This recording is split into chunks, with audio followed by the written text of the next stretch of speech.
Hello friends, welcome to our channel sharpen maths. आज हम लोग ये दो क्वेश्चंस का सॉल्यूशन देखेंगे। एक आपका ये है लीनियर ट्रांसफॉर्मेशन से रिलेटेड, एक इनर प्रोडक्ट से रिलेटेड है। सो पढ़ते हैं। Let we be the R vector space of real valued continuous function on the interval this with inner product given by this. दो रियल वैल्यूड कंटिन्यूस फंक्शन है जिसका inner product इस तरह से दिया जा रहा है इंटीग्रेशन की हेल्प से। ठीक है। एस जो है इस तरह से एलिमेंट का कलेक्शन है, sine x cos x sine square x cos square x, and W be the subspace of V generated by S, है ना। एस से जनरेट करने वाला एक सब स्पेस है डब्ल्यू, जो कि वी का सब स्पेस है, क्योंकि वी में तो सारे कंटिन्यूस फंक्शन है, ये भी लाई करेगा। तो इसका कहीं ना कहीं सबसेट है अपने आप में। ये क्या है, वेक्टर स्पेस है, तो सब स्पेस है ये क्या, डब्ल्यू किसका, वी का, और जो जनरेट हो रहा है एस से। So which of the following statements are true? S is basis of V, W, sorry, S basis होगा W का। S is an orthonormal basis of W. There exists FG such that inner product of FG is equal to 0. S contains an orthonormal basis of W. So orthonormal कब होगा? जब उसके सारे basis element एक दूसरे से क्या हो, ऑर्थोगोनल हो, यानी इनर प्रोडक्ट जीरो आ रहा होगा। तो उस तरह से ऑर्थोनॉर्मल वाला ऑप्शन चेक कर लेंगे। बाकी बेसिस है कि नहीं। सो ये चार एलिमेंट हैं और चारों एक दूसरे पे डिपेंडेंट है, इंडिपेंडेंट है। सो डिपेंडेंट है, सॉरी इंडिपेंडेंट है। तो इंडिपेंडेंट है, इससे जनरेट हो रहा है, तो ये इसके बेसिस होंगे। S is a basis of W, है ना। डब्लू जनरेट किससे हो रहा है, एस से जनरेट हो रहा है ना। तो ये चारों एलिमेंट लीनियरली इंडिपेंडेंट है और इससे जनरेट हो रहा है, तो बेसिस होगा ये, बेसिस का डिफिनेशन के हेल्प से। आप देख सकते हो ना कि कोई भी एलिमेंट एक दूसरे पर डिपेंड नहीं कर रहा है। आप लीनियरली इंडिपेंडेंट चाहिए ऐसे चेक कर सकते हो। A into sine x plus b into cos x plus c into sine square x plus d into cos square x is equal to zero करो, सब जीरो आएगा, ट्रिग्नोमेट्रिक फंक्शन है ना। तो ए करेक्ट हो गया। अब ए सी जो ऑर्थोनॉर्मल बेसिस है कि नहीं, A C is an orthonormal basis of W. W का ऑर्थोनॉर्मल बेसिस है। ऑर्थोनॉर्मल बेसिस कब होगा, जब एक सारे एलिमेंट ऑर्थोगोनल होंगे, सारे एलिमेंट एक दूसरे से ऑर्थोगोनल होंगे। इसका मतलब सारे एलिमेंट एक दूसरे के साथ इनर प्रोडक्ट करें तो जीरो आना चाहिए। और फोर्थ ऑप्शन भी बोल रहा है कि S contain orthonormal basis. Orthonormal basis content कर रहा है, यस। चेक कर लेते हैं। तो मान लेते हैं हम लोग ऐसा लेते हैं, साइन एक्स और साइन स्क्वायर एक्स, देखते हैं कि ये ऑर्थोगोनल है कि नहीं।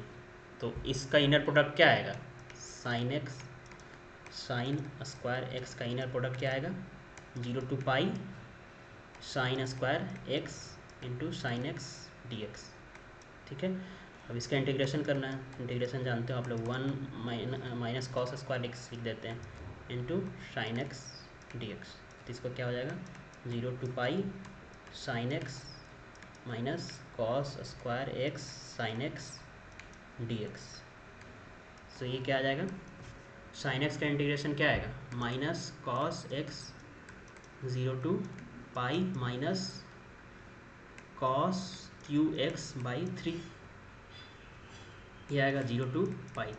अब ये क्या आ गया, कॉस पाई -1 -1, और ये क्या आएगा, पाई -1 1/3 बाहर कर दो, -1। तो ये जीरो नहीं आ रहा है, इनर प्रोडक्ट जीरो नहीं आ रहा है, तो ऑर्थोगोनल तो हुआ नहीं, है ना। तो ऑर्थोगोनल बेसिस को कंटेन नहीं कर रहा है, तो ये भी गलत और ये भी गलत। अब बोल रहा है कि there exist f g belongs to S such that, दो ऐसा कोई एग्जिस्ट करेगा जिसका इनर प्रोडक्ट जीरो। और तो हम लोग चेक कर लेते हैं, क्या ले लें, साइन एक्स और कॉस एक्स ले लेते हैं, है ना। साइन एक्स और कॉस एक्स ले लेते हैं। साइन एक्स और कॉस एक्स का देखते हैं, आ जाएगा, है ना।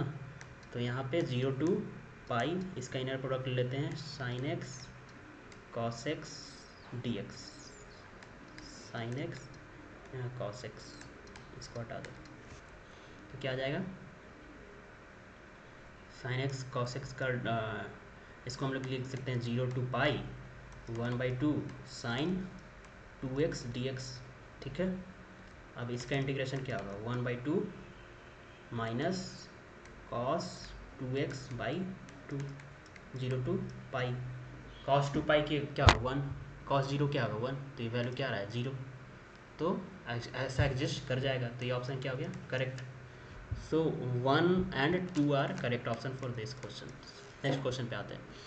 एक ऐसा क्वेश्चन पार्ट बी में पूछा गया था, for a variable x consider the Q vector space, Q vector space है जो कि उसके एलिमेंट इस टाइप के हैं, a b c d belongs to Q. Further A एक सेट है जो कि कंटेन कर रहा है लीनियर ट्रांसफॉर्मेशन को, F V to Q is a linear V to Q such that F is a Q linear transformation. और B जो है ए का वो सारा एलिमेंट कंटेन कर रहा है जिसको 1 का इमेज 0 पे भेज रहा है, तो ये है।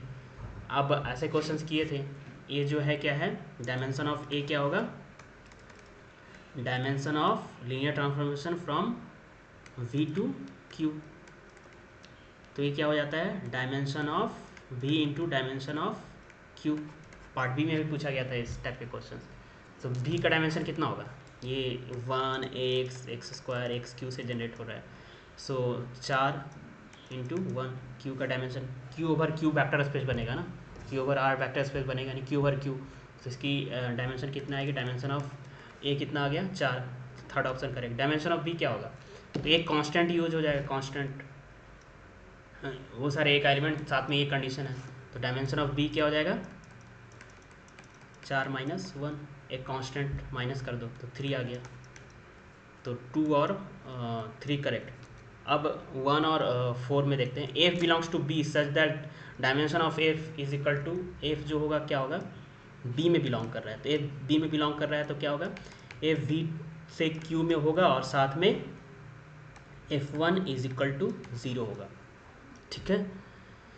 तो dimension of F, dimension of kernel of F, तो dimension of kernel of F क्या होगा, dimension of V minus dimension of range of image of F कर देंगे,